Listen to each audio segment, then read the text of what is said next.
Gracias ahí, Joaquín. Como les comentaba Joaquín, yo soy Mariana Carrasco, soy internacionalista y magíster en política comercial de la Universidad de Chile y hoy en día trabajo precisamente en ONG FIMA como analista de incidencia internacional. Y la clase que voy a estar dando hoy día aborda lo que es la geopolítica de la transición ecológica como tema general y va un poco más en específico a este cambio, al cambio climático y las energías renovables en este nuevo escenario internacional que, como van a ir viendo, estamos en un proceso de reconfiguración, entonces hay hartas cosas que están pasando y que vamos a ir viendo cómo esto nos muestra un poco de lo que va a ser este nuevo orden internacional. Bueno, como varios de ustedes ya habrán notado, en los últimos años ha habido sobre todo un regreso a la agenda nacional, a la agenda internacional de este concepto de geopolítica. Y en este sentido, varias figuras internacionales han mencionado el regreso de un proceso de cambio. Estas son también las palabras que toma, por ejemplo, Antonio Guterres, quien es secretario general de la Organización de Naciones Unidas, donde menciona que estamos en un mundo en caos climático donde no puede haber paz y que la transición ya no está en cuestión. Es decir, nosotros ya no nos preguntamos si existe o no una transición, sino si esta será gestionada o será caótica. Es decir, vamos ya más un poco en profundidad a analizar ese proceso de transición. También hay otros datos, por ejemplo, donde varios analistas del Foro Económico Mundial realizaron una encuesta a expertos donde estos analistas ya describen la existencia de un nuevo orden internacional, de una nueva estructura que se va gestando a propósito de este proceso de transición. Hay otros también figuras que han ido destacando o han entregado su visualización y su percepción sobre este proceso de cambio. Y en ese sentido, por ejemplo, tenemos a Kaja Kallas de la Unión Europea que dice que el orden internacional, es decir, la forma en que los estados se han estructurado y conviven en la arena internacional, vive cambios de una magnitud no vista desde 1945. También tenemos a Ursula von der Leyen, que es la presidenta de la Comisión Europea, que también mencionó este año que hay un cambio irreversible, que existen shocks geopolíticos que representan una oportunidad y una necesidad de construir una nueva independencia europea. Y luego tenemos las declaraciones de Putin y Xi Jinping. Este año también ocurrió un hecho que fue la firma de un pacto por un nuevo mundo multipolar con decenas de acuerdos de cooperación entre frente a Occidente. Esto lo vamos a ir desarrollando un poco más en la clase, así que estos son un poco para que nos centremos y entendamos en qué escenario nos estamos situando. Y acá un poco de cifras que nos permiten visualizar que la transición ya está ocurriendo y que hay disputas por distintos países en este nuevo escenario. Por ejemplo, más del 50% de los minerales críticos de la transición ya están bajo controles a la exportación, cuando en 2020 eran prácticamente nulos, y también vemos cómo distintos países han empezado a implementar medidas frente a estos nuevos recursos. Teniendo un poco en vista lo anterior, lo que vamos a ver hoy día es cómo la geopolítica interactúa en este proceso de reordenamiento internacional frente a lo que es el proceso de transición ecológica. Y ahí vamos a ir viendo distintos puntos, cómo se va posicionando el norte global por un lado y el sur global por el otro, y qué herramientas van a usar estos dos lados para posicionarse en un nuevo orden internacional. Pero quiero partir entonces por ir al comienzo de toda esta historia, y es que existe un proceso de transición de lo que es la geopolítica tradicional a lo que algunos teóricos han definido como la geopolítica ambiental. Y en este sentido, primero, aquí en esta línea de tiempo tenemos la concepción más tradicional. Ahí hay autores como Ratzel que nos señalan que la geopolítica es la lucha por el espacio en una lógica de geografía política más imperial, Luego tenemos en el 1904 a Mackinder, que elabora una teoría del Heartland que señala que quien controla Eurasia, es decir, el centro del mundo, iba a tener el poder total del mundo. Después, en 1916, Helen acuña lo que es el término de geopolítica, que quizás ya lo vieron en clases anteriores. Y por último, Haushofer, que menciona que la geopolítica como una doctrina de dominación. Este fue el inicio de las concepciones de geopolítica, pero por supuesto que ahí no nos quedamos. Pese a que este concepto estuvo manchado durante varias décadas, porque fue usado por el régimen nazi para establecer fue apropiado el régimen nazi para explicar un poco su desplazamiento por el mundo. Pero luego en los años 70 y 80 resurge este término a partir de autores críticos que reformulan el cómo se entiende el concepto y señalan que en realidad el espacio no es una verdad objetiva, sino es un discurso al servicio de los intereses. Es decir, que la geopolítica no depende solo de lo material, sino que por supuesto que son acciones que sirven a distintos intereses de los países. En este sentido, entonces, en los años 80 se redefine lo que es la seguridad nacional para incluir variables no militares necesariamente. Como les mencionaba, en estas concepciones más tradicionales, en general lo que ocurre es que se limita la concepción eh, de más conceptual de la geopolítica exclusivamente a cuestiones militares o cuestiones más materiales. En los años 90, después del fin de la Guerra Fría, se abre esta ventana política e intelectual para pensar no solamente en las amenazas tradicionales, sino también en amenazas no tradicionales. Y ahí es que se abre como esta puerta a incluir temáticas ambientales dentro de estas lógicas de seguridad.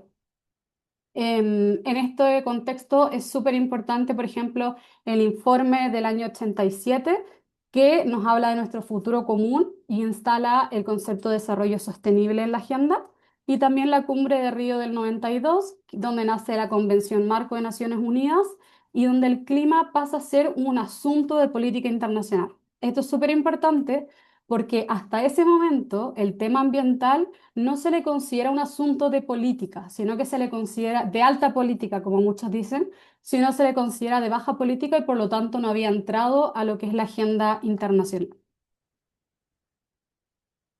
Y cuando nosotros hablamos de este concepto de geopolítica ambiental, hay tres cuestiones que conviven. En primer lugar, es una concepción determinista de recursos, es decir, cómo la distribución desigual de recursos condiciona el poder, la rivalidad y la cooperación, y es como la concepción un poco más heredera de la geopolítica clásica. Luego tenemos el concepto de seguridad ambiental, que ve al medio ambiente como una fuente de conflicto y de amenaza a la seguridad nacional. Y por último, esta visión más crítica o global, donde el ambiente es un terreno donde se disputan y reproducen jerarquías entre el norte y el sur, y arquitecturas del ordenamiento. Y así llegamos a este concepto que tenemos acá, de geopolítica ambiental, que dice que es el campo que analiza cómo la degradación ambiental, el cambio climático y la disputa por recursos y energía se articulan y son instrumentalizados por las estructuras de poder entre estados, produciendo nuevas formas de competencia, cooperación, securitización y jerarquización global. En este sentido, se entiende que no es solo los estados contra la naturaleza, por ejemplo, sino los estados enfrentándose entre sí, considerando, por supuesto, de lo que son sus intereses nacionales, a través de la naturaleza. Y en este sentido, el norte global, por muchos años, ha dominado esta agenda de geopolítica ambiental y ha gestionado la agenda bajo lógicas de seguridad nacional. ¿Qué quiere decir esto? Que ha entendido a la agenda ambiental y ha propiciado, por lo tanto, acciones en ese sentido que van a depender y van a manejarse de acuerdo a lo que ellos consideren parte de su interés nacional y, por lo tanto, de lo que mantiene su seguridad.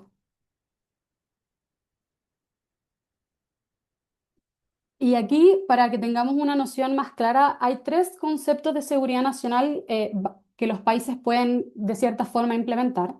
Por un lado está la seguridad nacional, que es este concepto más básico, más tradicional, que viene de un paradigma realista de la Guerra Fría, donde el referente siempre va a ser el Estado y la amenaza siempre va a ser militar y externa, y donde las Fuerzas Armadas actúan como un instrumento. Después tenemos la seguridad ampliada, que además de considerar las otras la concepción de seguridad nacional, suma a los sectores económico, societal y ambiental, y por lo tanto el Estado sigue siendo el referente, pero se reconoce que existen amenazas no militares. Y por último, que es una concepción que no muchos países implementan como en la práctica, es la concepción de seguridad humana, que proviene de un informe del Programa de Naciones Unidas para el Desarrollo, donde el referente se desplaza del Estado a las personas y las comunidades y por lo tanto articula la libertad frente al miedo y la libertad frente a la necesidad. La seguridad humana en general ha sido una forma de entender la seguridad que ha sido muy apropiada por países como Canadá en su política exterior.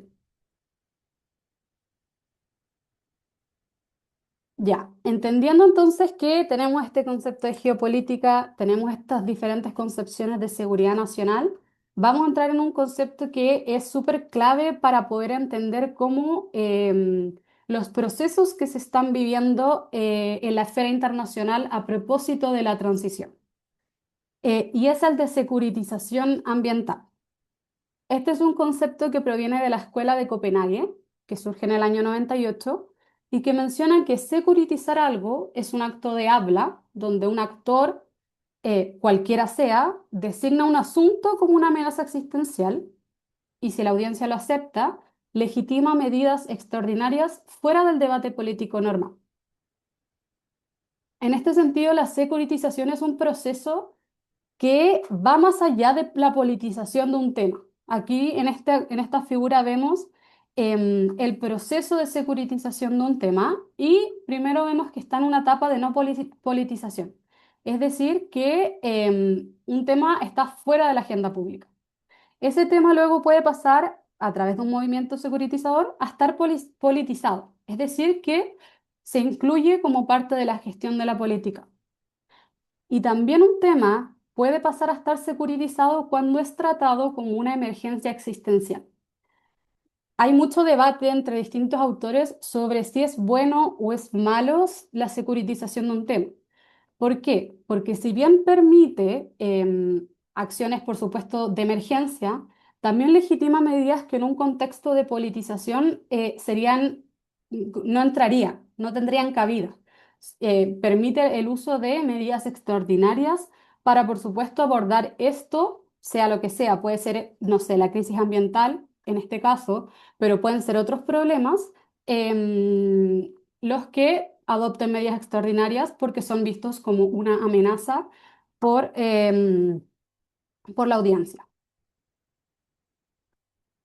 ¿Y por qué esto es importante? Porque existe un debate crítico respecto a las implicancias que tendría la securitización ambiental en la esfera internacional.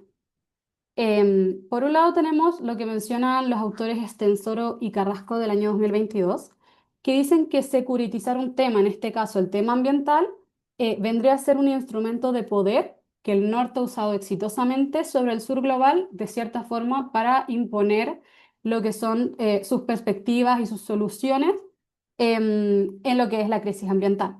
Por otro lado tenemos a Gordeva del año 2022 que dice que la securitización suele ser contraproducente porque choca con lo que es el interés nacional de los países.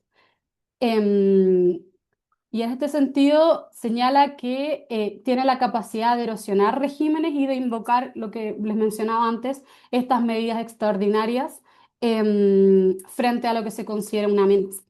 Y por último, Dalby nos señala que la securitización es necesario, no, que en la securitización es necesario cuestionar a quién sirve.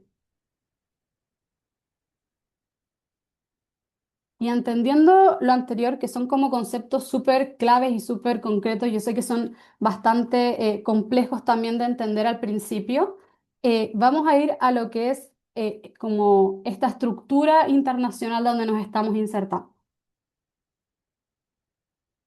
Entonces, hay dos conceptos que serían, por un lado, la estructura internacional y el orden internacional.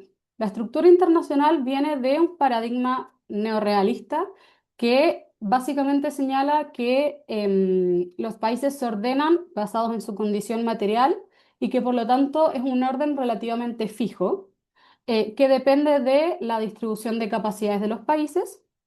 Y por otro lado, que es esta visión que ustedes se van a dar cuenta que vamos a ir adoptando en la clase, es la del orden internacional, que es un concepto basado en la escuela inglesa de las relaciones internacionales y que señala que este orden vendría a ser el conjunto de reglas, de instituciones, de normas y prácticas que sostiene ciertos objetivos básicos de la sociedad de estados y que por lo tanto es históricamente variable.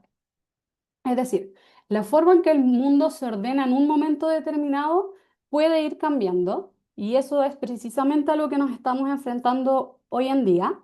Y en este sentido han habido distintos órdenes internacionales. Uno de ellos, por ejemplo, el concierto europeo.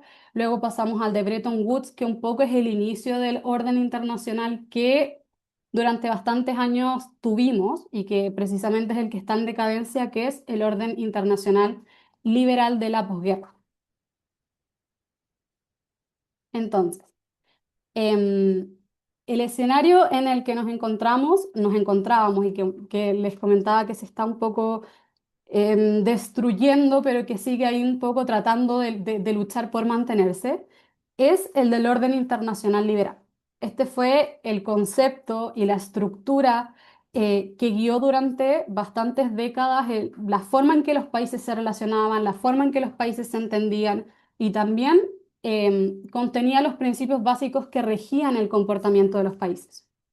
Este orden surge después del año 1945 con los acuerdos de Bretton Woods, que son acuerdos que crean instituciones como el Banco Mundial, el Fondo Monetario Internacional.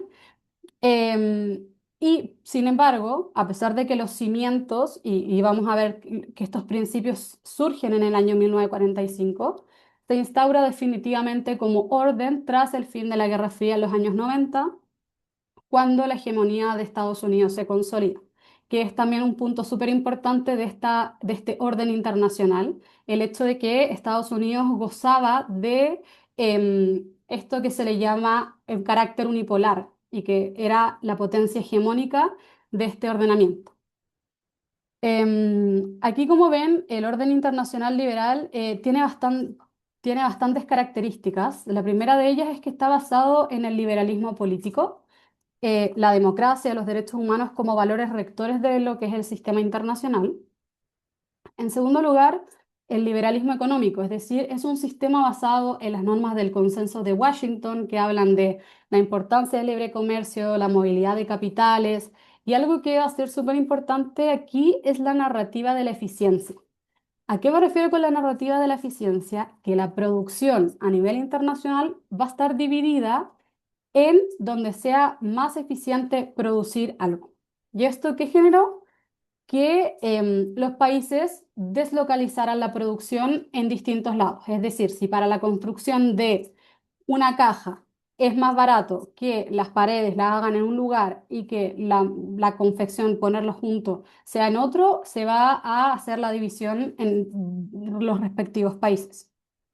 Y luego tenemos otro de los principios de este orden, que es el institucionalismo liberal, que nos señala el predominio de lo que son los foros multilaterales como instancias de toma de decisión a nivel internacional, por supuesto, donde los estados ceden parcialmente su soberanía y ahí vemos que hay ciertos foros como lo son el Fondo Monetario Internacional, el Banco Mundial o la misma Organización Mundial del Comercio que van a ser instituciones de toma de decisiones muy importantes. En este sentido, por ejemplo, la OMC era la organización que regía el comercio internacional durante muchas décadas y que por lo tanto establecía las normas del libre comercio a nivel entre países y que por lo tanto los países evitaban que sus normas y que su forma de comercio entre ellos fuera contraria a las normas y los acuerdos que se establecieron bajo este organismo. Y por último, uno de los elementos importantes que invoca, por supuesto, esta clase es que este sistema se construyó basado en un sistema energético donde predominaban los combustibles fósiles. Y en ese sentido, desde su creación hubo, por supuesto, una intensificación del uso del petróleo y el gas, sobre todo, como fuentes energéticas y también porque son elementos muy importantes para los desplazamientos que, como ustedes ven, son elementos base de este sistema, es decir, el libre comercio, también el libre desplazamiento de personas entre países, es algo clave para este orden internacional que vemos que está en decadencia. Y hay bastantes autores que ya han mencionado precisamente que este orden que nosotros vemos desde el año fines de los 90 está en decadencia. Y John Mearsheimer, que es un teórico de las relaciones internacionales, lo menciona así. Dice que las placas tectónicas que sustentan a este orden se están desplazando y que poco se puede hacer para repararlo y rescatarlo. De hecho, ese orden estaba destinado al fracaso desde el principio, ya que contenía las semillas de su propia destrucción.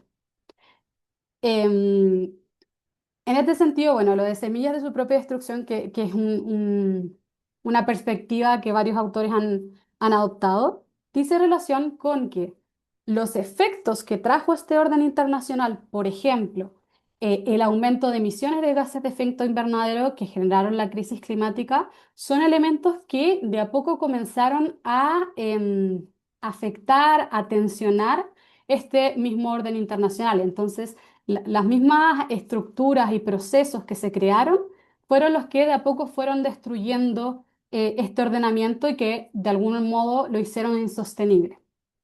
Y en este sentido, en los circulitos lo que vemos son las distintas tensiones que se empiezan a generar. En primer lugar, tenemos estas contradicciones que les mencionaba internas, que comenzaron a sembrar esa destrucción, como les mencionaba, las emisiones, la pérdida de biodiversidad, la contaminación, todos esos factores que fueron un resultado de este proceso, fueron de a poco mermando y haciendo insostenible estas prácticas que sostenían el orden internacional liberal. Por otro lado, la narrativa de la eficiencia lo que hizo fue profundizar la relegación del sur global. O sea, en general, cuando se hizo esta división y cuando se hace esta división en base a la eficiencia, el sur global por mucho tiempo, y continúa siendo así, ha quedado relegado a la entrega, por ejemplo, de materias primas. Y por lo tanto queda relegado a lo que es la periferia de este sistema mundo. Y eso, por supuesto, que empieza a afectar la estabilidad del sistema. También, como les comentaba, el sistema energético basado en fósiles generó la crisis climática que enfrentamos hoy en día y que es una parte importante de estos elementos que van a tensionar la continuidad del orden internacional liberal.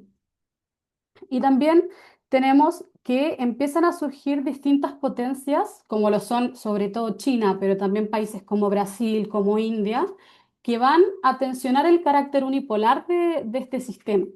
En ese sentido, claro, por supuesto empiezan a salir nuevos centros de poder que hacen inevitable que Estados Unidos se mantenga dentro como potencia hegemónica, como única potencia hegemónica. Y ahora vamos ya más al contenido concreto de cómo la transición ecológica afecta este proceso de transición y en cierto sentido cómo es una idea fuerza que va a provocar este cambio en el orden internacional.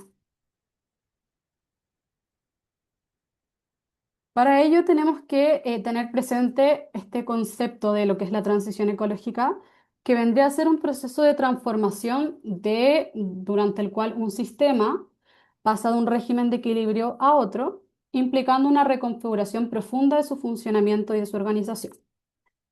¿Qué quiere decir esto? Que, por ejemplo, em, esto en general se aborda y en general se le conoce porque representa, por ejemplo, a lo que es la transición energética. Nosotros pasamos de un sistema basado en energía fósil a un sistema basado en energías renovables y ese es un proceso de transición al cual nos referimos.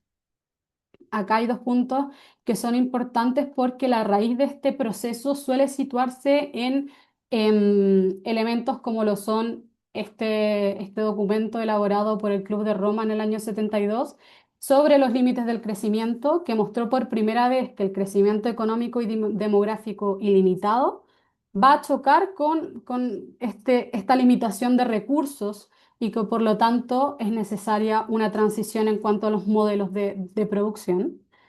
Em, Eso sería como en general la base de lo que se entiende por la transición ecológica. Y ahora vamos como a este proceso un poco para entender de qué manera un proceso que puede ser a veces más abstracto afecta también al orden internacional. Entonces, y por eso aquí tenemos lo que son distintos niveles. Tenemos los sistemas naturales que en cierto momento establecieron un límite. Señalaron, o sea, ellos no, pero nos dimos cuenta de que el planeta tenía un límite. Y eso no fue un evento puntual, sino un cambio estructural em, que hizo necesaria una transformación, un cambio. En el fondo se hizo evidente que no podíamos seguir con el ritmo de emisiones de gases de efecto invernadero como había ocurrido hasta la fecha. Y por lo tanto el sistema natural empujó por ese cambio en cierto sentido. Vemos los efectos de estos procesos, por ejemplo, en la pérdida de biodiversidad, en lo que son el derretimiento de los glaciares. En el fondo, estos efectos que la naturaleza tuvo producto de las prácticas que se estaban sosteniendo fue uno de los límites que incitó a este proceso de transición. Al estar este límite, al necesitar una transición del sistema natural, eso va a implicar un necesario cambio en lo que son los sistemas sociales. Y estos cambios en los sistemas sociales son integrados también por el orden internacional. Entonces, en ese sentido, es como un proceso de tres niveles donde el último de ellos es el orden internacional, porque este no va a ser neutral frente a este proceso de transición que estamos viviendo. Y en gran parte eso se debe a que el proceso de transición ecológica cuestiona lo que son los supuestos materiales sobre los cuales se construyó el orden internacional y hace que, por lo tanto, entre a un proceso de reconfiguración. Y aquí vemos cómo es que la transición ecológica va a ir tensionando los distintos principios del orden internacional. En este sentido, nosotros vemos cómo la variable climática se vuelve un elemento importante en la esfera internacional y van surgiendo distintos sucesos que comienzan a tensionar lo que son estos cimientos del orden internacional liberal. Em, el primero de ellos es el crecimiento continuo versus estos límites planetarios. El orden liberal se basaba y asumía que existía un crecimiento limitado como fuente de legitimidad y también estaba muy basado en lo que les comentaba de la narrativa de la eficiencia. Sin embargo, la crisis ambiental que se desencadenó producto de estas formas de producción lo hicieron insostenible y propicia un cambio hacia lo que es la narrativa de la prosperidad. ¿A qué me refiero con la narrativa de la prosperidad? La necesidad de preocuparse por los impactos que van a tener las prácticas productivas. Y ese fue uno de los primeros cambios, uno de los primeros entendimientos que, por supuesto, que empezó a tensionar estas bases del orden que teníamos. Por otro lado, el institucionalismo liberal, que era, como les comentaba, es una de las bases de este ordenamiento, y ahí vemos que existe una decadencia de las distintas instituciones que la sostenían, que han perdido legitimidad en el tiempo. Vemos en este sentido, por ejemplo, la decadencia de la Organización Mundial de Comercio, que parte de sus bases es, por supuesto, la promoción del libre comercio y que aboga, por supuesto, por destrabar cualquier tipo de traba, ya sea a nivel arancelaria o de medidas no arancelarias que son más técnicas. Y en ese sentido, en tanto pierde legitimidad esta organización, vemos el surgimiento de nuevas barreras comerciales que tienen razones geopolíticas y de seguridad. Vemos, como probablemente han visto quizás en noticias, el aumento de aranceles como una de las medidas que han aplicado los países para entregar un trato muchas veces preferencial a ciertos países que van más en la línea o que son considerados más aliados estratégicos. Por otro lado, otro de estos elementos que va a ir siendo tensionado por este proceso de transición es lo que les comentaba también de la estructura unipolar. El término de este orden internacional ha quedado obsoleto, como muchos han dicho, para describir el lugar de Estados Unidos en el mundo. Como ustedes probablemente han visto, hay potencias emergentes como especialmente China que acabaron empujando este sistema unipolar hacia uno de estructura multipolar. Y eso es un problema precisamente porque afecta la posición de Estados Unidos en el mundo. Entonces, luego cuando entremos un poco más en detalle en qué posturas van adoptando los distintos países frente a este proceso, vamos a ver que precisamente Estados Unidos lo que intenta hacer a través de medidas que justifica como bajo esta lógica ambiental es intentar evitar este cambio en la estructura hacia lo multipolar. O sea, intenta, por supuesto, mantener su poder y su posición dentro del orden internacional, pero, por supuesto, enfrenta también desafíos de estas nuevas potencias. Y por último, uno de los temas que, por supuesto, cuestiona una de las bases centrales del orden internacional liberal va a ser este cambio necesario en el sistema energético. Y en ese sentido, se elabora un consenso hacia esta necesidad de descarbonizar como parte de la solución a la crisis climática. Si bien este consenso hacia la descarbonización viene gestándose a poco, un hito que fue clave para este proceso fue, por supuesto, el Acuerdo de París del año 2015, que estableció un límite de temperatura que son los 1,5 grados Celsius al que todos los países debían apuntar para por supuesto, evitar la degradación del medio ambiente y para ello fue evidente, aunque por supuesto hay algunos actores que todavía tienen cuestionamiento al respecto, que era necesario reducir las emisiones y para eso descarbonizar era la solución a la que debían apuntar los distintos países. Y ahora tenemos todo este proceso que ya les explicaba, pero aquí también es clave este proceso, como el del último punto que mencionábamos de la descarbonización, que se va gestando y es el proceso de transición energética como una de estas aristas. Como está en la lámina, es una de las transiciones que forma parte del proceso y que implica el cambio estructural de largo plazo en la composición, las tecnologías y la gobernanza del sistema energético que involucra dimensiones económicas, políticas y sociales. Y o sea, la necesidad de esta transición energética y los cambios que propicia tienen efectos a nivel geopolítico que son bastante importantes y que invoca a ciertas acciones por parte de los países para mantener su posición en este orden internacional. Porque, por supuesto, como está aquí, los países que históricamente controlaron los combustibles fósiles, con la OPEP, que es la Organización de Países Productores de Petróleo, representaron aproximadamente el 40% de la producción mundial y el 80% de las reservas aprobadas, ven reducida su capacidad de control económico y político. Entonces, al nosotros decidir este cambio en la matriz energética, por supuesto que van a haber actores que van a haber reducido su poder político y económico y que por lo tanto van a ser actores que en este proceso de reordenamiento van a tratar de empujar porque ese cambio sea lo más limitado posible para evitar perder esa posición que ostentan dentro del orden internacional. Por otro lado, a propósito de estos cambios, existe una reconfiguración de las redes de poder internacional en un contexto donde hay modificaciones en los balances de poder y los roles de proveedores y consumidores.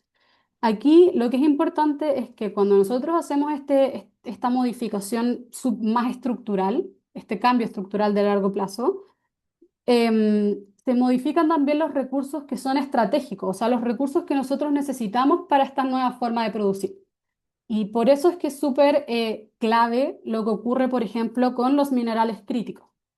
Entonces, estos minerales que son súper importantes para la transición energética tienen una distribución que es muy diferente a la distribución del sistema energético fósil. O sea, quienes en su momento ostentaban los recursos que eran más ricos o más clave para la producción energética, hoy ya no los concentran. Y ese va a ser un problema que, por supuesto, tensiona el actuar de los países a nivel internacional. Entonces, como sale ahí, los recursos necesarios para este nuevo sistema energético son diferentes y presentan una distribución diversificada. Y esto lo que hace es cambiar quiénes tienen el poder de los recursos clave en este nuevo escenario. Ahora vamos con, entendiendo que existe este proceso de transición y que estamos en un proceso de reconfiguración, vamos a ir viendo qué es lo que se está gestando, qué es lo que se está construyendo en este proceso.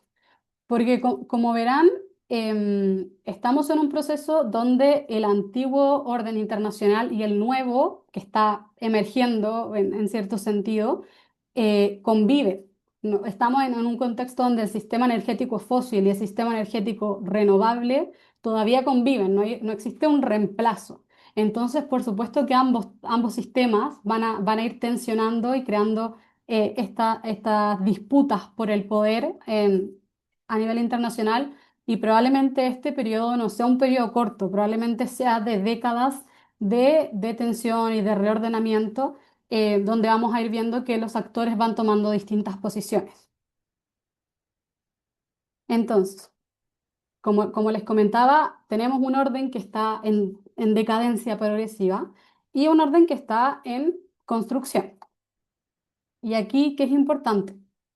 Que la transición ecológica, como les mencionaba, al tensionar al orden internacional liberal en sus principios y en sus supuestos fundacionales, em, propicia el surgimiento de un nuevo orden. En este proceso, hay dos elementos que fueron súper importantes para que actuaron como aceleradores de esta caída del orden y emergencia de un nuevo orden, que son la pandemia por COVID-19 y la guerra entre Rusia y Ucrania. La pandemia, en cierto sentido, lo que hizo fue demostrar que la estructura internacional ya no era unipolar, sino que China ya había tensionado lo suficiente, había empujado lo suficiente y había crecido de cierta manera que había transformado profundamente la estructura hacia un modelo que ya no era unipolar, sino que empezaba a ser más multipolar. Y por otro lado, la guerra entre Rusia y Ucrania hizo evidente que era necesario trascender fuera de la dependencia del gas en el caso europeo, y por lo tanto también fue un acelerador de la transición energética. A través de estos dos elementos que aceleraron la transición, se inició definitivamente lo que se llama el periodo de reconfiguración. Y en ese sentido, lo que ocurre fue la instauración de este consenso de la descarbonización, finalmente, que se asienta durante este periodo y que se acelera, sobre todo con la guerra entre Rusia y Ucrania como detonante. También durante este proceso de reconfiguración hay un cuestionamiento a los comportamientos legitimados por los estados. Y en ese sentido, por ejemplo, las prácticas de libre comercio que durante mucho tiempo fueron avaladas y fueron la base del orden internacional, ahora son más cuestionadas, y los países lo que hacen es establecer barreras al libre comercio, y también, no sé, por ejemplo, los estados que se sostienen en base a sistemas energéticos basados en combustibles fósiles también ven deslegitimado su comportamiento a nivel internacional. Por otro lado, en el periodo de reconfiguración también hay una exacerbación de la escasez de elementos naturales críticos. Es decir, como ustedes habrán visto, hay esta competencia entre países por quienes controlan y quienes acceden a estos mercados de minerales críticos. Y también está esta demostración ya más manifiesta de que el mundo ya no es unipolar. Y aquí llegamos a una idea central o quizás base, y es que en este escenario internacional que vemos, que está marcado por este proceso de securitización, que recordemos es esta idea, esta concepción de que tienen los países, sobre todo del norte global, de que el tema ambiental debe ser securitizado porque afecta su seguridad nacional y su posición en el mundo. Entonces, en este escenario, la transición ecológica lo que hace es inducir una reconfiguración geopolítica donde crea un escenario de disputa donde la política industrial, que es lo que vamos a ver ahora, es usada como herramienta de mantenimiento del status quo del norte global. ¿Qué quiero decir con esto? Estamos en un escenario donde el norte global, sobre todo, ve este proceso de transición como una amenaza a su seguridad nacional. Y por lo tanto, en esta disputa, va a utilizar ciertas herramientas que le permitan o que apunten a mantener su posición en el orden internacional. O sea, no quieren perder este estado de poder que ostentaron durante mucho tiempo. Y a eso se refiere, por supuesto, el status quo, el mantener la estructura como estaba. Y aquí entonces esto es una representación un poco más gráfica de cómo conviven, cómo empiezan a chocar los elementos de estos dos órdenes internacionales y cómo empujan por cambios en lo que es la estructura internacional o este orden entre países, pero es un poco más lo que ya hemos estado viendo. Y ahora vamos a pasar a la parte que es un poco más específica de cómo los distintos países y los distintos sectores reaccionan a este cambio y qué posturas están tomando precisamente para enfrentar este proceso de reordenamiento. Mariana, Ujú. quizá si te parece, como justo vamos a hacer un cambio, podemos ahora hacer la pausa de 10 minutos. Sí, me parece perfecto y así después terminamos con estos dos temas que quedan. Buenísimo. Volvemos entonces en 10 minutos. Voy a dejar igual el mensaje en el chat. Muchas gracias. Súper, nos vemos en 10 minutos. Bueno, aquí leo una pregunta de Soraya que dice, frente a las nuevas exigencias de la transición energética, ¿sigue siendo viable el libre mercado para el sur global? ¿O existe espacio geopolítico para aplicar un proteccionismo defensivo que obligue a procesar y agregar valor localmente? Muy buena pregunta, de hecho, un poco eso vamos a ir abordando después. Ahora vamos a ver lo que ocurre con el norte global y luego lo que ocurre con el sur global. Pero un poco anticipándome a eso para responder precisamente a la pregunta, yo creo que, claro, que es un poco inviable, pero que efectivamente existen distintas alternativas por las cuales han optado los países del sur global. Y en ese sentido... hay formas, como lo dices tú, de un proteccionismo más defensivo que precisamente han empezado a aplicar algunos países para la protección de lo que son industrias más estratégicas. Y eso lo han hecho, por ejemplo, a través de lo que es la política industrial, que es algo, un concepto que vamos a ver como justamente después de estas dos perspectivas del norte y el sur. Pero son cosas que están empezando a implementar los países y que por supuesto que responden a una lógica más estratégica de posicionarse de una mejor forma en este nuevo contexto internacional y que algunos valoran como, por supuesto, algo muy positivo, pero también hay otros países que han optado por lo que es la cooperación estratégica y en ese sentido por alinearse con cierto sector más a nivel geopolítico que les permita el acceso a estos nuevos recursos. ¿Y por qué digo esto? Porque en este nuevo contexto que está efectivamente marcado por el proteccionismo, hay una cuestión súper relevante que dice relación con que para el acceso a financiamiento, para el acceso a mercados, para el acceso a tecnología en esta nueva era, va a ser clave el alineamiento geopolítico. Como si de cierta forma los países del sur global quieren acceder a esos mercados, está el factor geopolítico como algo que intercede antes en el orden internacional liberal que yo les mencionaba, abogaba mucho más por lo que es el libre comercio, sin considerar a quién nosotros estábamos comerciando. Hoy en día es súper importante saber con quién estamos negociando, con quién estamos comerciando y cuál es la alineación dentro de este proceso de reconfiguración. Esa era una de las preguntas. Y acá hay otra que es de Matías Reyes, que menciona en relación a la exposición. El tratado del TPP-11 es literalmente el nuevo orden de explotación de recursos y reordenamiento territorial. Lo hemos visto con las consultas como de camiones de alto tonelaje y de carga de sustancias tóxicas, uso de bordes costeros, proyectos como ruta periférica, plan de desarrollo regional y así suma y sigue.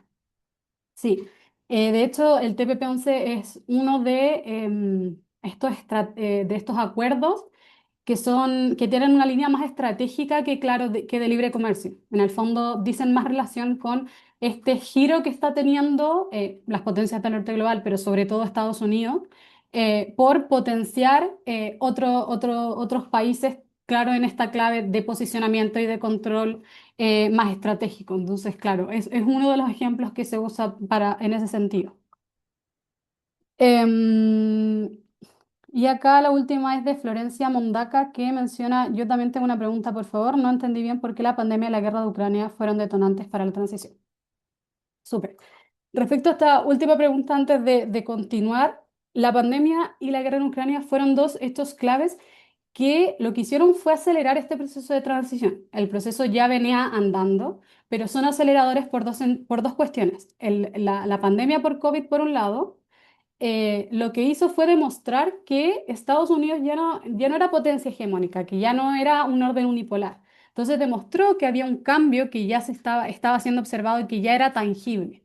Y eso provocó que, por supuesto, hubiera una reacción sobre todo de Estados Unidos, pero también de otros actores del norte global, empujando por intentar mantener esa posición que tenían en el orden internacional. Entonces, en cierto sentido, la pandemia fue un elemento clave no por sí solo, sino porque demostró un cambio que ya había en el orden internacional y eso provocó reacciones.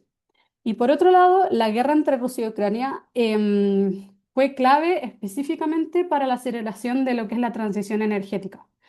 En su momento, cuando ocurrió la invasión rusa de Ucrania, existió todo este problema respecto a la provisión de gas, una crisis en Europa a propósito de ese proceso, y por lo tanto se hizo evidente la necesidad de un cambio en los sistemas energéticos.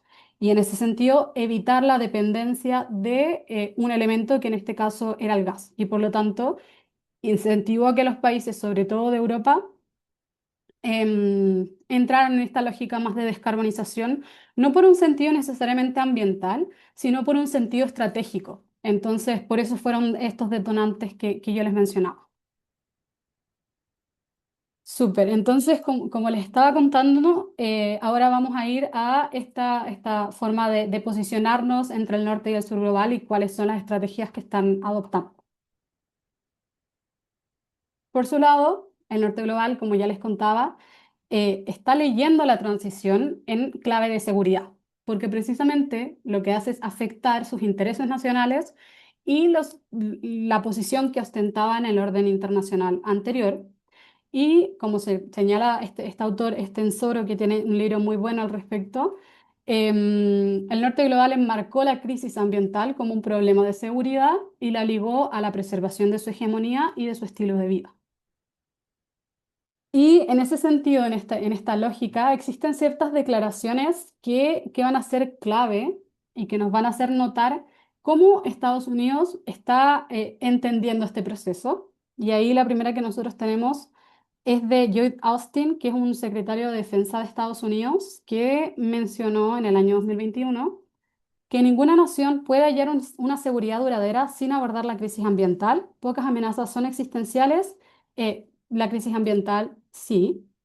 Y luego tenemos una que es bastante más representativa, que nos dice que nos encontramos en medio de una competencia estratégica para dar forma al futuro del orden internacional, que fue parte de la Estrategia de Seguridad Nacional de Estados Unidos del año 2022. Y por último, vemos que existe un cambio en este concepto estratégico de la OTAN que califica el cambio climático como una amenaza existencial, lo que legitima la adopción de medidas excepcionales de defensa. Y esto, por supuesto, tiene mucho que ver con este concepto de securitización del tema ambiental que yo les comentaba. Estos son solo algunos como de los elementos discursivos que nos hacen notar el estado en el cual nos encontramos y la perspectiva que tiene, por supuesto, este sector. Em, pero también, como uno de los comentarios mencionaba, estamos en lo que se conoce como una era de competencia estratégica centrada en algo que los países quieren, que es poder tener el control de definir las nuevas reglas, las nuevas normas y las instituciones que regirán el sistema internacional. Ese es el objetivo, a eso apuntan los distintos estados. Por supuesto que buscan tener el control de estas normas para tener una mejor posición en lo que sería este nuevo ordenamiento. Y ahí vamos a ver estrategias diferenciadas entre distintos países. En el caso de Estados Unidos hay, de hecho, una distinción también propiamente según la administración. En la administración de Biden hubo una reorientación a nivel geopolítica hacia lo que es el Indo-Pacífico y el sur global. Y en ese sentido vemos que se firmaron acuerdos como lo era esta alianza de minerales críticos, un acuerdo con Australia, Reino Unido y Estados Unidos y el marco económico de este acuerdo que es el IP, que es el Indo-Pacific Economic Framework, que es el marco económico enfocado en el Indo-Pacífico. Hacia allá un poco se reorientó como cuáles eran los países claves para Estados Unidos en su momento. Pero desde que asumió, por supuesto, el presidente Trump, como hemos visto, han habido bastantes cambios y uno de ellos es que se mantuvo esta disputa por el liderazgo industrial y tecnológico, pero aquí la prioridad es la soberanía energética y, en sus mismas palabras, reactivar el carbón, el petróleo y el gas como fue parte de esta orden ejecutiva que lanzó en abril del 2025 y también, no sé si alguien habrá revisado, pero hace no tanto tiempo se liberó la nueva Estrategia Nacional de Seguridad de Estados Unidos que habla de el regreso de la doctrina Monroe. La doctrina Monroe fue un concepto súper importante a nivel histórico que hablaba de este concepto de América para los americanos y en ese sentido que Estados Unidos tenía el control del continente americano, de América Latina, por lo tanto, y de sus recursos. Y esa es la forma en la que han actuado desde el inicio de su administración y esa es la forma que han adoptado ellos en este proceso de reconfiguración que por supuesto nada tiene que ver directamente o no tiene una justificación ambiental per se, pero que por supuesto está atravesada por este proceso de transición ecológica. Y por último, la Unión Europea, que ha adoptado esta comisión geopolítica con dos pilares. Por un lado, la soberanía tecnológica, es decir, ellos a lo que apuntan es tener el control de las tecnologías verdes y también un liderazgo climático. Y ahí han apostado por nuevas alianzas estratégicas con socios que se les llama like-minded. Like-minded es un socio que piensa de la misma forma, o sea, que es un aliado político y han también propiciado lo que son estos acuerdos, estas alianzas de transición energética justa para propiciar estos cambios en países que se consideran clave. Entonces, por ejemplo, hay una alianza estratégica con Indonesia, porque hacia ese sector se está enfocando este proceso más geopolítico. En el caso del norte también tenemos esta tendencia a la regionalización estratégica y la preeminencia de lo que son los bloques. Y hay, como les mencionaba y les adelantaba ya, un retorno de estas políticas intervencionistas sobre la periferia y este intento como de control, por supuesto, sobre recursos estratégicos. Y así lo menciona un senador de Estados Unidos que menciona esta desafortunada frase que dice, refiriéndose a América Latina que este es nuestro patio trasero, estamos hablando de nuestro hemisferio y refiriéndose al rol que está teniendo China en América Latina, señala que China se está comiendo literalmente nuestro almuerzo. Y eso lo dice a propósito de el rol que está teniendo China en cuanto a la producción de minerales críticos en América Latina. Y también abajo tenemos la Declaración Estratégica de Estados Unidos, que menciona no podemos permitir que prevalezcan aquí, refiriéndose a China, en este caso, en nuestro vecindario. Veo este hemisferio como la primera línea de la competencia y nuestro ejército juega un papel en este proceso. Estas son citas bastante representativas de la visión que tiene el norte global sobre este proceso de reconfiguración. Y ahora vamos a lo que es el sur global y en ese sentido vemos un panorama, como les adelantaba a propósito de la pregunta, un panorama fragmentado. Existe una demanda por reconfigurar lo que son las cadenas de valor, que son estos procesos productivos, que no es crítica retórica, sino es la exigencia concreta de que la cooperación implique renegociar términos comerciales. En ese sentido, por ejemplo, el 70% de la futura demanda energética va a provenir de países que no pertenecen a la OCDE Y también vemos que en este nuevo contexto se han redistribuido los recursos estratégicos para la transición. El caso más representativo, como les adelantaba, es el de los minerales críticos, donde el 60% de las reservas mundiales de los principales minerales críticos para la transición, como es el litio, el cobalto, el níquel, el cobre, se concentran en el sur global y por lo tanto, por supuesto que hay un interés aún mayor por el control de esos territorios. Mariana, Y aquí, ¿sí? disculpa, hay un comentario en el chat. Karina pregunta en relación a la última o la penúltima diapositiva. ¿Por esta razón comienzan estos movimientos extraños? Como para eliminar el voto femenino, también el incentivo a la persecución de quienes luchan por sus derechos, en este caso los llaman extrema izquierda. Súper, ahí veo la pregunta de Karina. Mira, la pregunta es un poco complicada en términos de su relación. Por supuesto que estamos en un periodo donde eh, es crítico lo que mencionas tú, esto del mantenimiento de la democracia y de las libertades. Y ahí sí, en efecto, hay ciertos autores que señalan una relación entre este resurgimiento de la extrema derecha con este proceso de reconfiguración. Pero claro, no sabría decir si es que es precisamente por estas razones por las cuales surgen estos procesos lamentables de como ir atrás en estos derechos. Pero sí hay un intento de control y, por supuesto, de intervención frente a la toma de decisiones en estos sectores. Entonces, por lo, de, de cierta forma, sí les sirven en este proceso, claro, como de el limitar la participación, de el evitar, por supuesto, este tipo de derechos a la hora de intervenir en lo que son la distribución de los recursos el tener recursos estratégicos. Entonces, por supuesto, ahí pueden invocar estas estrategias que no son tan evidentemente tan favorables a uno de los elementos claves del orden anterior, que era precisamente los derechos humanos y la democracia. Y esos también son factores. El hecho de que la democracia y que los derechos humanos se estén mermando y que estén siendo puestos en cuestión, por supuesto que también es un elemento que ha hecho caer este orden internacional liberal y que ha hecho complejo este proceso de transición, diría yo. Em, pero eso es una pregunta compleja y que creo que lleva bastante más análisis para poder descifrar. Pero bueno, como les comentaba aquí, el sur global presenta un panorama súper fragmentado. Hay distintas estrategias que han adoptado.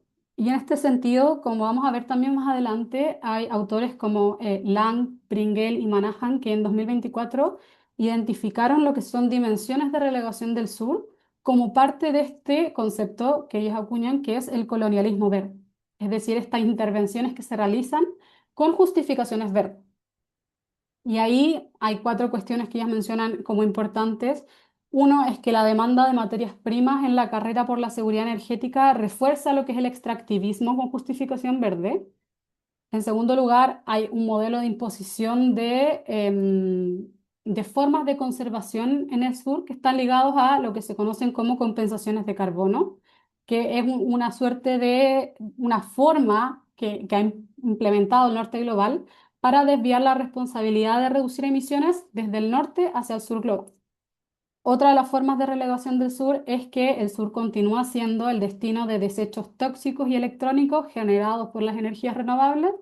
Y por último, que los países del sur son convertidos en mercados para vender tecnologías limpias a precios elevados y por lo tanto ha perpetuado este intercambio desigual en el comercio.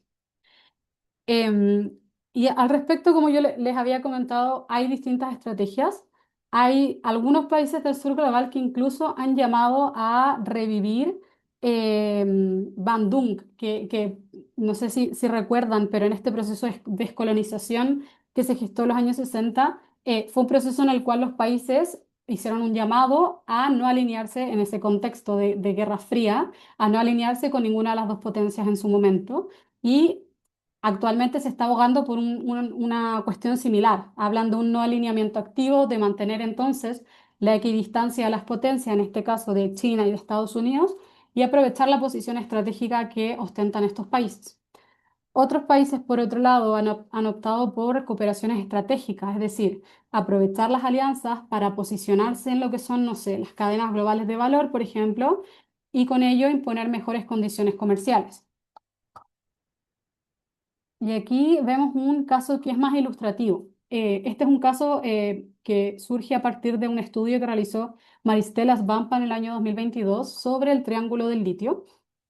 Y ahí analiza, por supuesto, lo que son las estrategias implementadas por estos tres países, que sería Argentina, Bolivia y Chile. Por el lado de Argentina, no tiene una política nacional clara, un marco neoliberal con una regulación provincial fragmentada y sin consulta a comunidades. Por otro lado, el caso de Bolivia, que en su momento declaró el litio un recurso estratégico bajo control estatal, buscando industrialización y transferencia tecnológica para fabricar baterías.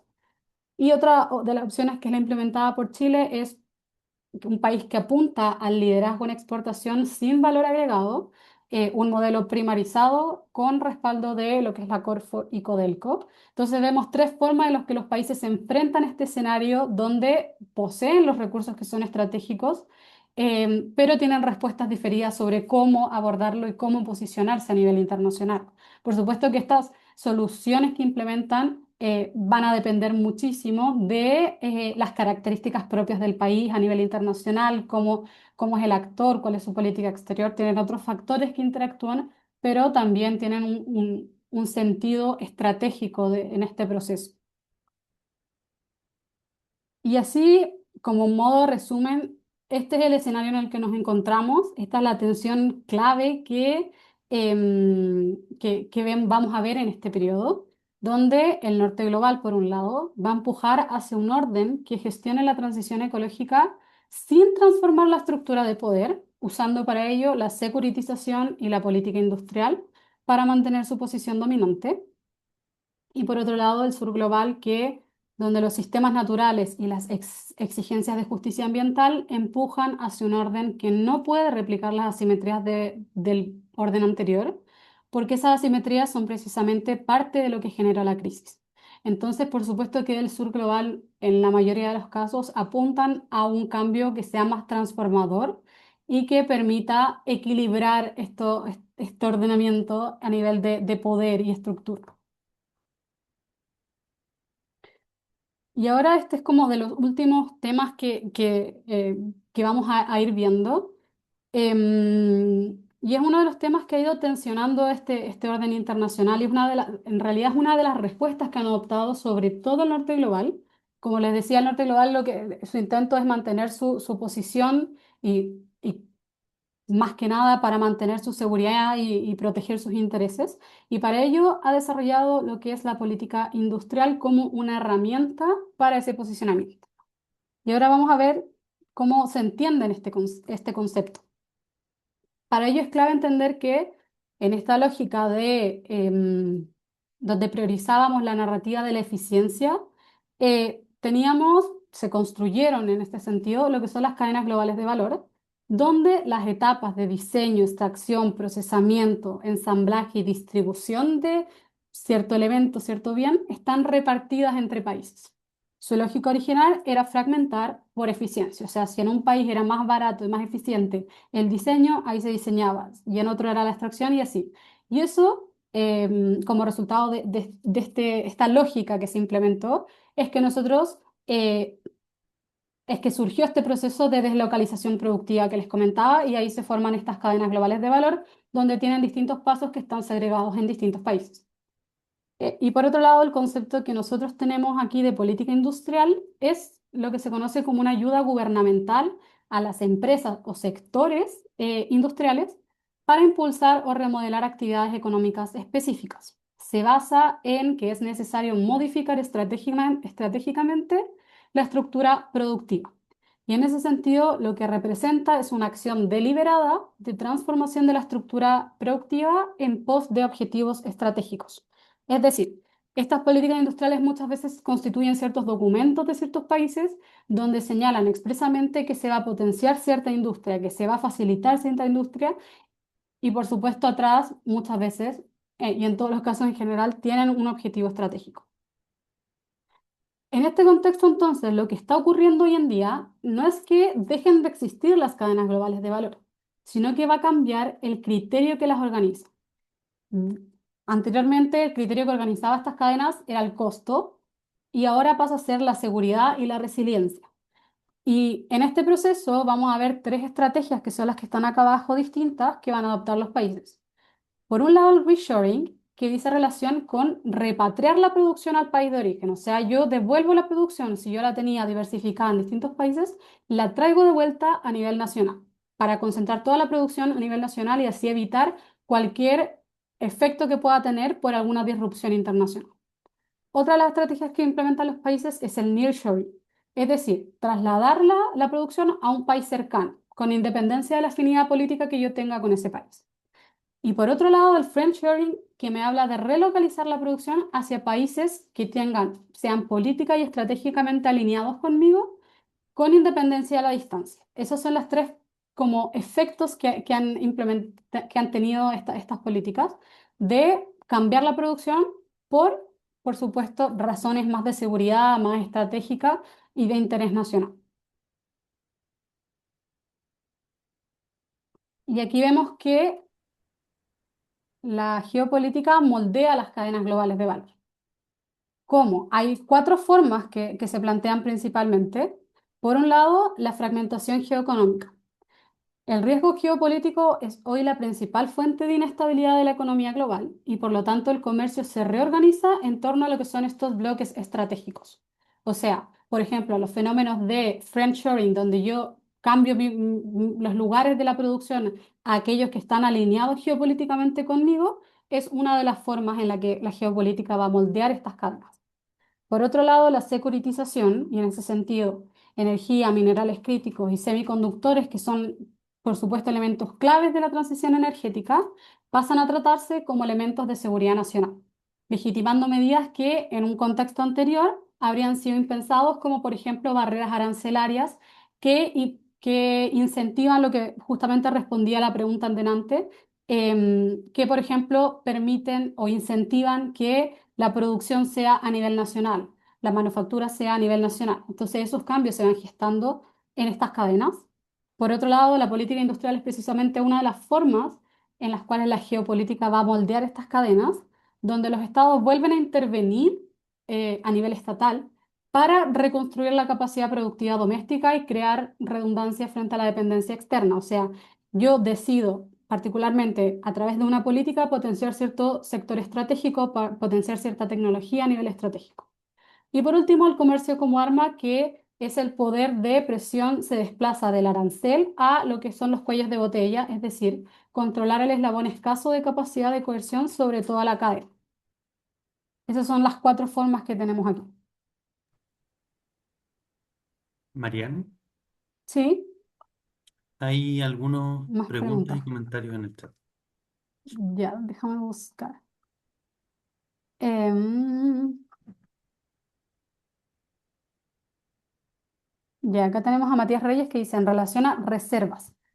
¿Será que por ello la UNESCO establece países que tengan grado de valor ecosistémico como reservas de la biosfera? Porque al menos acá, en la quinta región, Campana Peñuelas, tenemos serias amenazas de proyectos de extractivismo mineral. Tengo esa duda e interrogante. Mira, la verdad yo no conozco precisamente el caso como para responder certeramente, pero claro que pueden ser algunas formas de protección para evitar estas formas de intervencionismo y de extractivismo, pero no te puedo dar una respuesta más concreta al respecto, pero sí, claro que puede existir esa relación ahí. Después tenemos otra pregunta de Talita Beumer que dice, respecto a la cooperación estratégica, ¿cuáles serían los principales obstáculos para que los países del sur global logren, en la práctica, negociar mejores posiciones en las cadenas globales de valores y evitar continuar siendo meros proveedores de materias primas en el proceso de transición ecológica? Muy buena pregunta. Ahí lo difícil y la pelea que están dando muchos y que precisamente la política industrial en algunos casos busca esto es el tema más tecnológico. El tema del dominio tecnológico y de la producción en general el sur global no está acostumbrado a eso, al menos por ejemplo en América Latina, no estamos acostumbrados a eso y por lo tanto la creación de la capacidad es algo que choca con, por supuesto, con toda la experiencia que tienen el norte global y todo lo que ya tienen desarrollado. Y por supuesto, el procesamiento y la manufactura como esa capacidad es necesario construirla. Y en ese sentido, muchos países ya han trabajado precisamente en aquello, como lo son, no sé, las políticas que han implementado en el sudeste asiático al respecto, que, claro, se han enfocado más que en la extracción, en la construcción de esta capacidad a través de la política industrial para tener las tecnologías que sean clave. Y eso ha sido un proceso más de larga data, entonces creo que ahí está la clave. Y en general, como vamos a ver en un segundo, la política industrial ha sido mucho más implementada por el norte global que por el sur global. Entonces ahí también hay una brecha que existe hoy en día respecto a cómo afrontar este proceso. Luego tenemos a Karina que dice, con respecto a cadenas globales, Chile solo ha sido un territorio de extracción. Luego se compran productos hechos con nuestros recursos, pero a un valor mucho más alto. Sí, precisamente ese es uno de los problemas y que juega con una posición un poco de desventaja, pero que por supuesto que han salido más ciertas formas en las cuales los países están intentando escalar en estas cadenas globales de valores. Y también existe un proceso que no lo menciono aquí, pero que está ocurriendo, que es la creación de lo que son cadenas regionales de valor. Y en ese sentido, tratar de correr también por un sentido estratégico esta producción a nivel regional, como parte también de evitar que las disrupciones a nivel internacional, ya sea por guerras, conflictos, intercedan en ese proceso. Em, Y después menciona Matías, lo último que usted menciona va en relación con la normativa de implementación de tenencia de la semilla. Sí, bueno, ese es un tema aparte que, claro, que se rige por otras convenciones como lo son el Convenio sobre la Biodiversidad y todo lo que tiene que ver con el protocolo de Nagoya y el protocolo que tiene que ver precisamente con la transferencia de semillas ahí. Pero claro, no está tan directamente relacionado, creo, con esto, pero sí es un proceso que surge de manera paralela en este proceso también de reconfiguración. Ya, voy a seguir para alcanzar a terminar.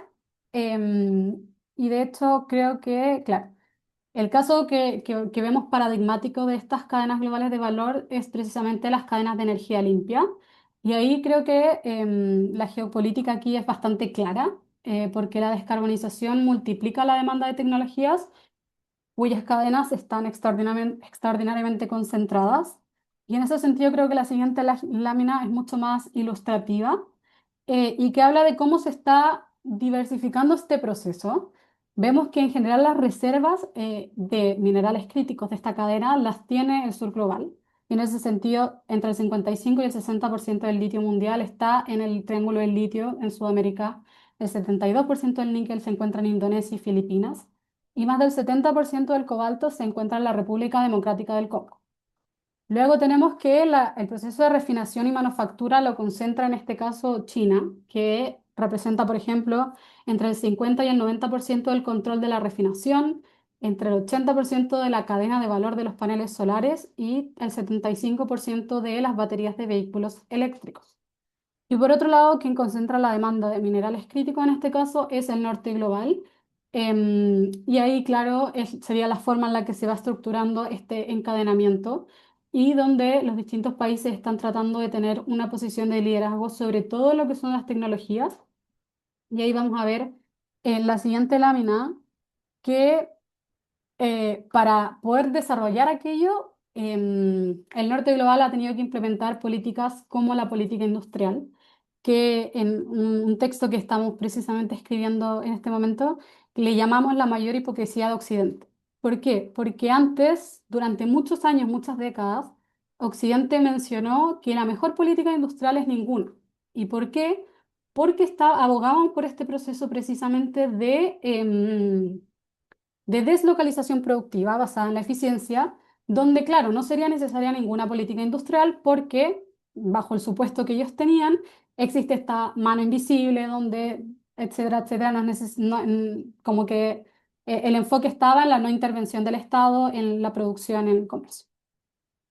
Sin embargo, en este nuevo escenario que la transición ecológica nos trajo de reconfiguración, de cambio y de donde se requieren nuevos productos y nuevas tecnologías, el Estado ha vuelto a intervenir para asegurar este poder tecnológico e industrial y la posición que ostentan. Entonces resulta bastante increíble quizás como decir que han tenido que volver a utilizar este tipo de medidas con una intención, por supuesto, estratégica. Y en ese sentido, como está aquí en el cuadro, la política industrial verde del norte no responde a una narrativa benevolente frente a la crisis, sino que es una intención geopolítica de reposicionamiento en las nuevas cadenas de valor y de contención de los cambios de este orden. Y aquí hay una cifra clave que señala que entre el año 2009 y 2019 la cantidad de políticas industriales identificadas aumentó en un 30% y que los países desarrollados de ingresos altos le implementan casi 5 veces más que los de ingresos medio-bajos. Y esto es clave por la pregunta que hacían antes. En general, este tipo de políticas y de intervención estratégica en la producción nacional han sido más implementadas por el norte global.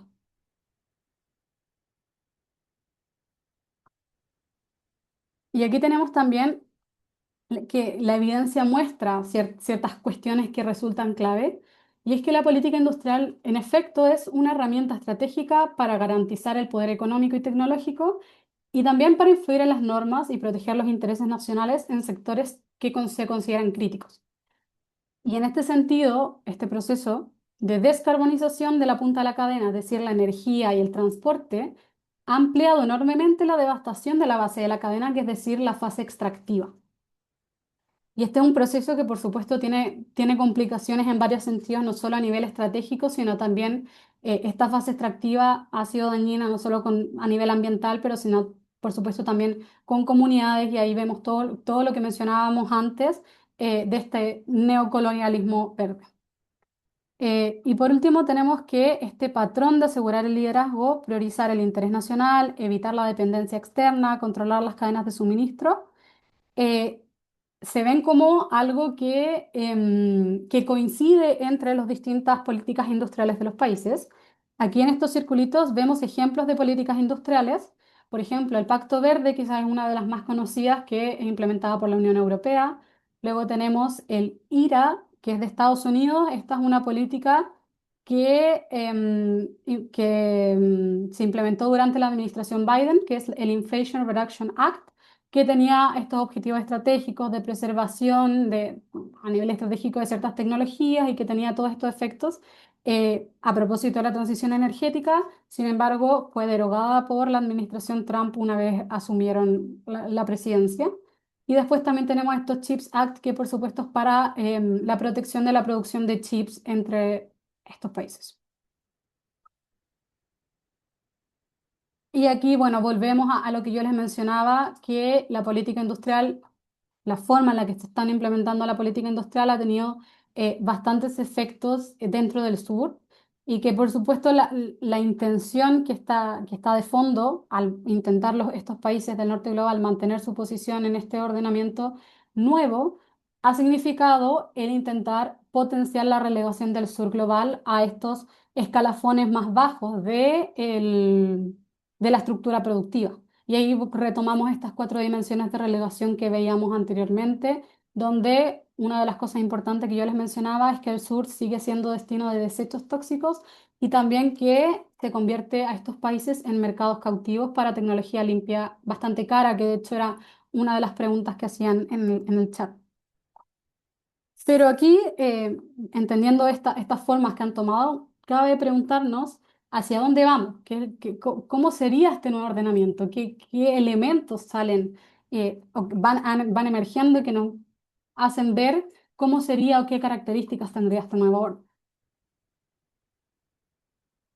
En este sentido, entonces, estamos en un periodo de reconfiguración y eso es clave, es algo que hemos repetido y hemos ido viendo durante toda la clase. Y en este periodo, los límites incipientes de un nuevo orden se asoman, pero como yo les anticipaba, no hay todavía una arquitectura consolidada que reemplace al antiguo orden, sino que hay un tránsito abierto y que está en disputa. Y ello implica un periodo donde coexisten dos lógicas de ordenamiento que están en tensión activa. Es decir, como ya les mencionado anteriormente, están en competencia, hay tensiones, hay choques, porque no hay un reemplazo, no hay una asociación directa, sino que estamos en un periodo de reordenamiento, de reentendimiento, de competencia estratégica. Entonces, un periodo bastante complicado que también, como les había mencionado, probablemente dure bastantes décadas en volver a armarse, a entenderse cómo van a ser los límites y las características de este nuevo orden.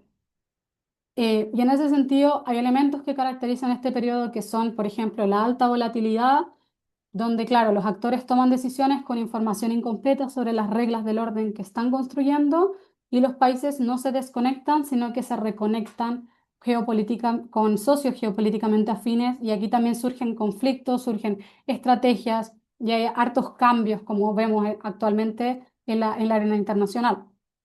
También vemos la improvisación estratégica, que por supuesto hay cambios a nivel estratégico, que los países no siguen una sola línea, sino que se van adaptando. Y también vemos que las reglas están en disputa y por lo tanto para los países es un periodo súper clave, em, porque intentan en el fondo tener una posición o ostentar una posición clave que les permita redefinir estas reglas. A su vez, en este periodo las instituciones que antes tenían bastante legitimidad siguen operando, pero han perdido capacidad normativa y legitimidad. Entonces hay más desconfianza en ellas y no aplican tanto sus normas. El caso más concreto es el de la OMC, pero también hay otras organizaciones que han ido perdiendo este poder. Y también hay un predominio de la lógica de seguridad por sobre la cooperación, que es algo clave y que es evidente en este sentido, como un principio organizador de la respuesta a la crisis. Y ahí lo vemos en el aumento de los conflictos y también en el aumento del gasto militar, que por ejemplo en el año 2024 fue del 9,4%, y también en que el interés nacional desplaza a este interés común como un criterio de decisión. Los países cada vez están más preocupados o se rigen más su comportamiento por su interés nacional más allá del interés común. ¿Y hacia dónde vamos? ¿Cuáles serían entonces los elementos clave de este nuevo ordenamiento? Que esto ya sería lo último para terminar, porque claro, como les comentaba también, estamos en un proceso de bastantes cambios y no hay nada certero. Hay solo cuestiones que podrían llegar a ser elementos clave, pero todo está muy en veremos, en construcción y en constante cambio también. Pero uno de los elementos que sí resulta clave y que resulta claro es que existiría una estructura multipolar asimétrica como estructura de poder. El poder ya no va a estar concentrado solo en un hegemón, pero tampoco va a estar distribuido equilibradamente, sino que hay dos polos dominantes, en este caso Estados Unidos y China, que coexisten con potencias medias que tienen creciente capacidad de incidencia, y ahí tenemos el caso, por ejemplo, de la Unión Europea, de India, Brasil, Indonesia y otros países que, por ejemplo, constituyen el bloque del BRICS, que están teniendo cada vez más influencia e impacto en este ordenamiento. Por otro lado, vemos que el Estado sigue como actor económico estratégico. En este sentido, el retorno de la política industrial es un instrumento de posicionamiento geopolítico clave que están usando los países y eso es una prueba clara de que la narrativa de la eficiencia cede ante la prosperidad. O sea, ya no es, la motivación ya no es que solo sea eficiente esta cadena global de valor, sino que también que pueda ser próspera, que pueda ser segura, que esté alineada con, a nivel geopolítico, con, por supuesto, los países que piensan en la misma línea que yo, que van en la misma línea que yo. Y en ese sentido el horizonte temporal también se alarga porque la seguridad reemplaza la rentabilidad como criterio de inversión. En tercer lugar, tenemos que existe que mencionaba de hecho la pregunta, este proteccionismo selectivo y alianzas estratégicas como nuevo comercio. Se sustituye el libre comercio por acuerdos entre socios que tengan afinidad geopolítica y ahí esto es algo clave que yo mencionaba antes, el acceso a mercados, el financiamiento y la tecnología del norte está condicionada a posicionamientos geopolíticos explícitos. Y ahí los países del sur, por ejemplo, entran en una disyuntiva sobre si alinearse o no, sobre si establecer esta idea también de no alineamiento activo y mantener la equidistancia con las dos potencias que están como liderando este proceso de reordenamiento. Y ahí, claro, la decisión es súper estratégica en cuanto a qué hacer, pero por supuesto que es algo que hay que tener en cuenta. Como cuarto elemento, la transición ecológica sería un eje tecnoproductivo del nuevo orden. O sea, las tecnologías de descarbonización definen las nuevas cadenas globales de valor y el dominio tecnológico es equivalente funcional al control del petróleo en el orden anterior. Como les decía, también aquí conviven, pero claro, este proceso de transición resulta clave, el control sobre las tecnologías de este nuevo sistema energético.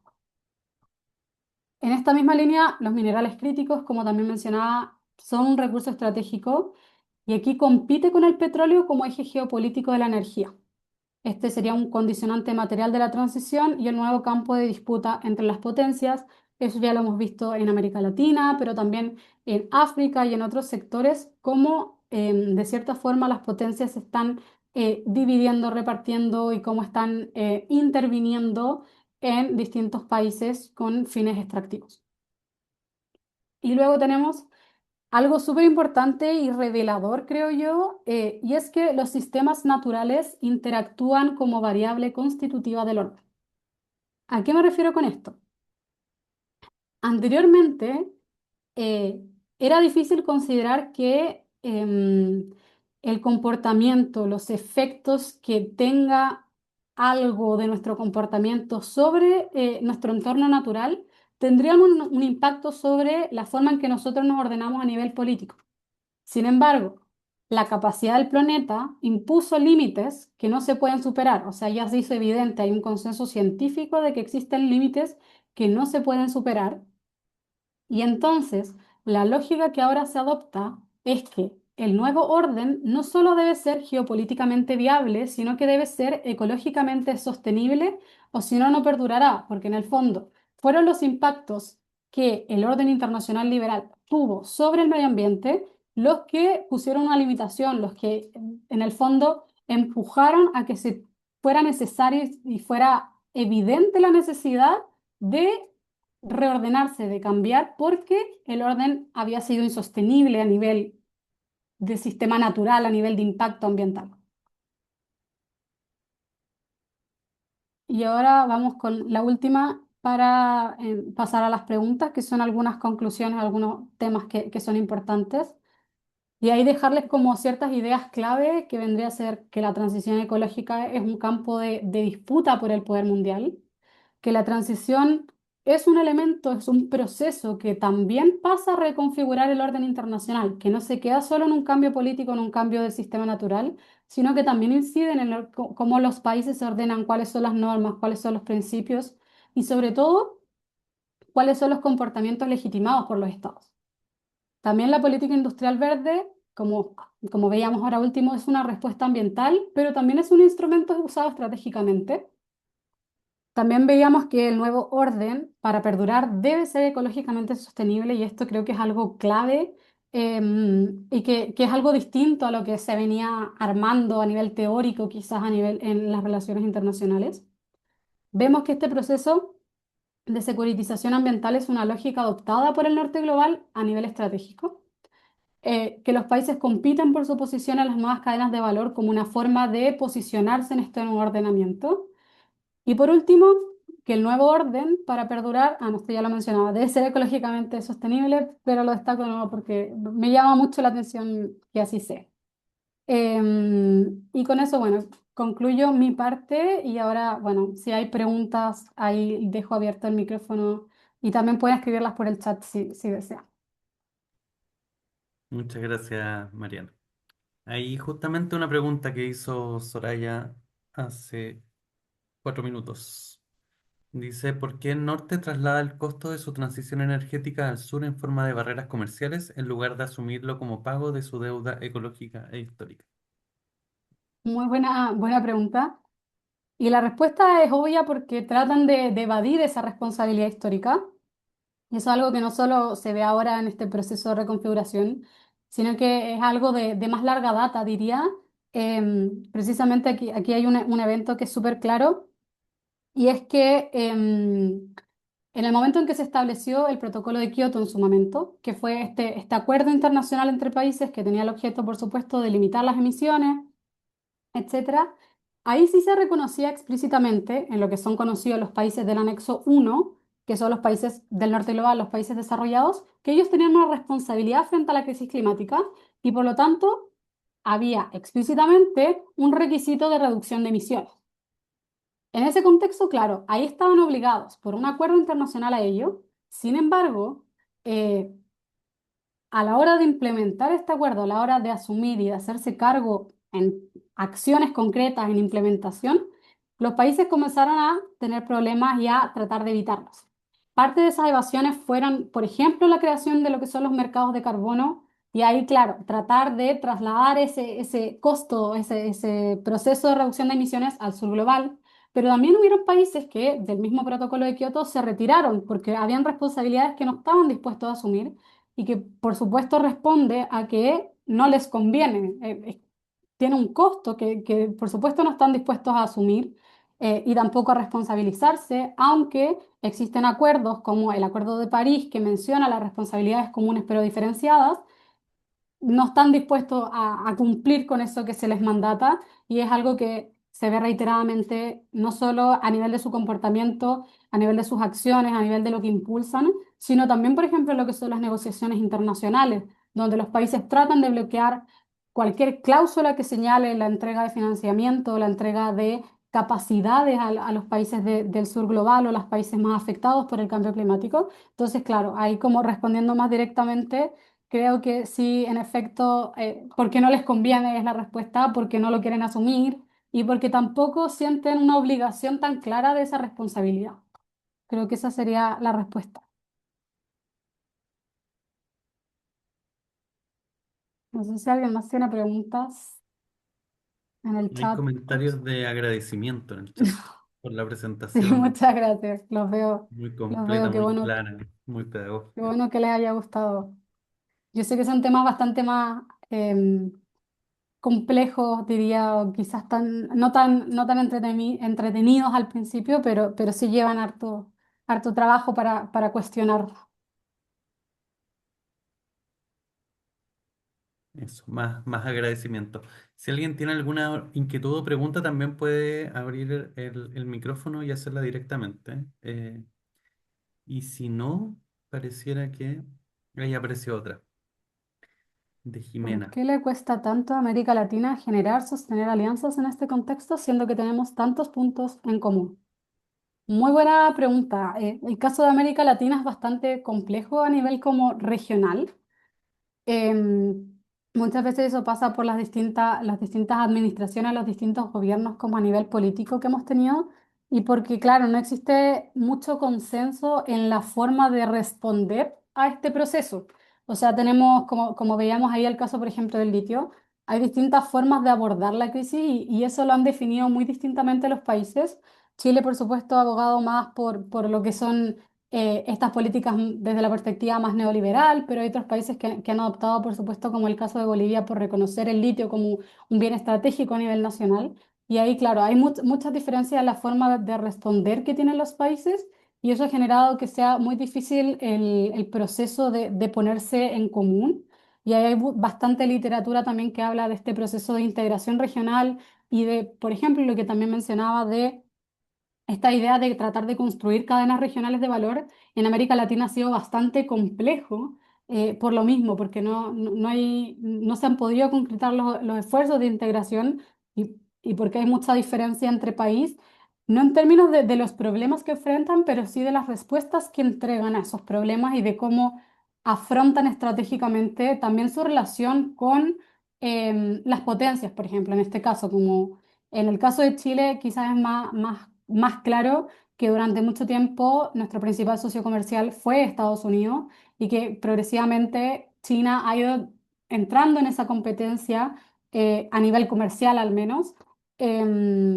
Pero claro, hay distintas alineaciones estratégicas que es difícil concretar, más aún hoy en día con el regreso de estos gobiernos más de ultraderecha que ponen bastante en entredicho esta capacidad de cooperación en una línea que sea, por supuesto, más estratégica a nivel ambiental y de, por supuesto, resolver la crisis climática.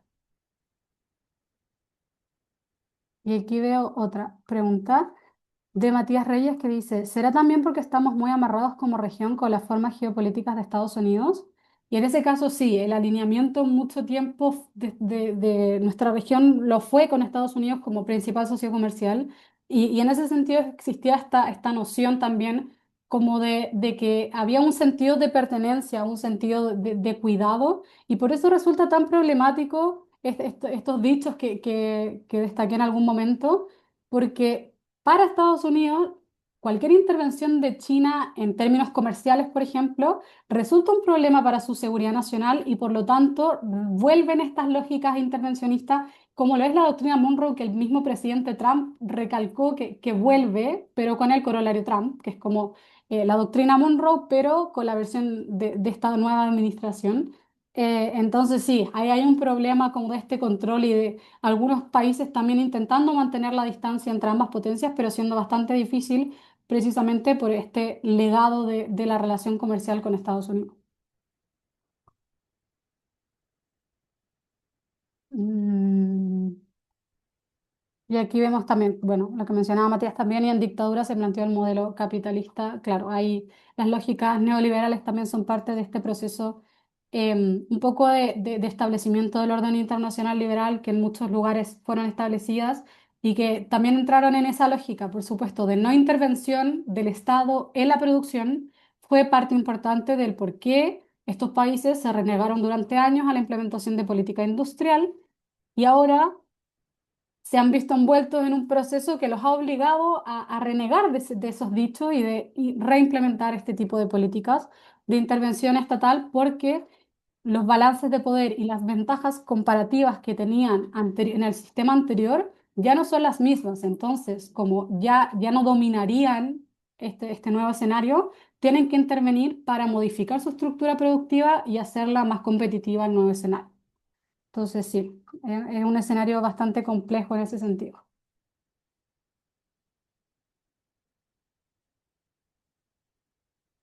No sé si hay alguna otra pregunta.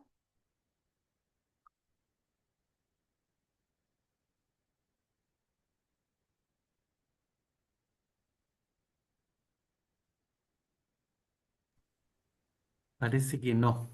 Así que muchas gracias, Mariana, de nuevo por la clase. Y como siempre, las clases van a quedar disponibles en la página web. ¿Vale? Un abrazo a todos, que tengan una linda tarde o noche, según donde estén. Chao, Gracias. gracias. Chao, gracias por la Gracias, invitación. Gracias, que tengan un gracias. Chao, muchas buen gracias. Gracias. descanso. Muchas Cuídense, gracias. Hasta la próxima. hasta la Gracias. próxima.